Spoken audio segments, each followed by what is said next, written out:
नमस्कार दोस्तों।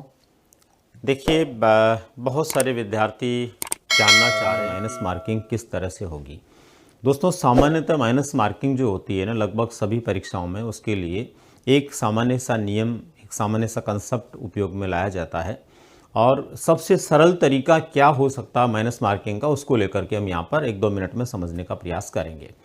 मित्रों, माइनस मार्किंग का सामान्य फंडा ये होता है कि जैसे मान लीजिए हम ग्रेड थर्ड के आधार पर बात करें। ग्रेड थर्ड के अंदर टोटल आपके 150 प्रश्न हैं।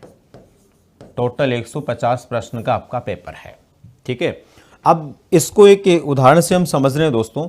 150 प्रश्नों का जो पेपर है उसमें से किसी विद्यार्थी ने टोटल 125 प्रश्न किए, यानी 125 प्रश्न विद्यार्थी के द्वारा किए गए। अब यहाँ पर आपको ध्यान में रखना है कि एक विद्यार्थी ने टोटल 125 प्रश्न किए, कितने में से? 150 में से, ठीक है। अब दोस्तों 150 में से 125 प्रश्न किए। अब 125 जो प्रश्न किए, उस 125 प्रश्नों में से उस व्यक्ति के 15 प्रश्न गलत हो गए। 15 प्रश्न उसने क्या कर दिए? गलत कर दिए। तो सीधी सीधी बात है, आप समझ गए होंगे यहाँ पर कि 125 में से 15 प्रश्न उसने गलत कर दिए, तो इसका मतलब उसके सही प्रश्न कितने बच गए?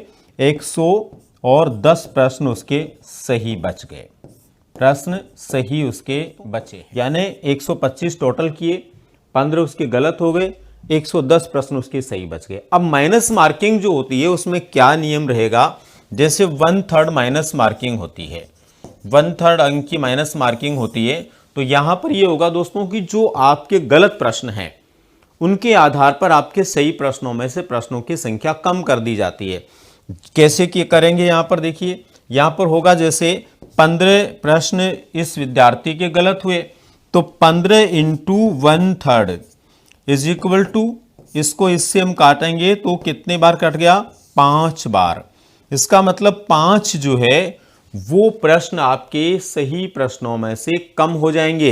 यानी 15 तो पहले आपने गलत किए, और 15 जो आपने गलत किए उनकी वजह से जो माइनस मार्किंग होगी, इसका मतलब 1/3 का मतलब 15 का 1/3, यानी 5 प्रश्न आपके जो सही प्रश्न हुए उनमें से और कम हो जाएंगे। इसका मतलब ये हुआ कि यहां पर आपके 110 प्रश्न सही हुए, उसमें से 5 जो है ये माइनस मार्किंग में चले गए, माइनस मार्किंग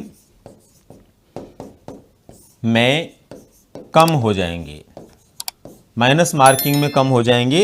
इसका मतलब ये हुआ दोस्तों, आपने सही 110 किए थे, लेकिन आपके कितने सही बच गए? 105 सही बच गए। तो ये आपके शेष रहे। 105 प्रश्नों के ही नंबर आपको मिलेंगे, और दोस्तों जो 105 प्रश्नों के नंबर मिलेंगे वही आपके प्राप्तांक होंगे। यानी 105 इंटू अगर 2 अंक का आपका प्रश्न है, तो यहां पर आप लोगों को कितने नंबर मिलने वाले हैं? 210 अंक मिलने वाले हैं। अब आप देखिए कि जहां पर आप लोगों के 110 प्रश्न सही थे, उनमें से 110 के आधार पर आपको 120 अंक मिलने थे, लेकिन उसमें से 5 प्रश्न कम हो गए, तो कितने मिले? 210 अंक मिले। तो दोस्तों सिंपल सी बात है, आप समझ गए होंगे कि माइनस मार्किंग कैसे होती है। ये सबसे सिंपल तरीका है माइनस मार्किंग का। जितने प्रश्न आप करते हैं उनमें से गलत प्रश्न घटा दिए जाते हैं। गलत प्रश्नों की माइनस मार्किंग करते समय उनकी संख्या के 1/3 के अनुपात में सही प्रश्नों में से फिर सही प्रश्न घटा देते हैं। तो वैसे यहाँ पर 15 आपके गलत हुए, 15 में से 15 के माइनस मार्किंग के अकॉर्डिंग 5 घटा दिए गए, 105 बचे। 105 के आधार पर आपकी मार्किंग होकर आपको नंबर मिलेंगे, यानी 105 × 2 बराबर 210 अंक मिलेंगे। तो निश्चित रूप से उम्मीद करता हूं दोस्तों आपको समझ में आ गई होगी बात कि आखिर माइनस मार्किंग कैसे होती है। तो मिलते हैं दोस्तों फिर अगली सूचना के साथ में या किसी नए विचार के साथ में। तब तक के लिए आप सभी का बहुत बहुत धन्यवाद। वीडियो कैसी लगी? चैनल को लाइक एंड सब्सक्राइब जरूर करें। ऐसी ही वीडियो का नोटिफिकेशन आपको समय अनुसार मिलता रहेगा।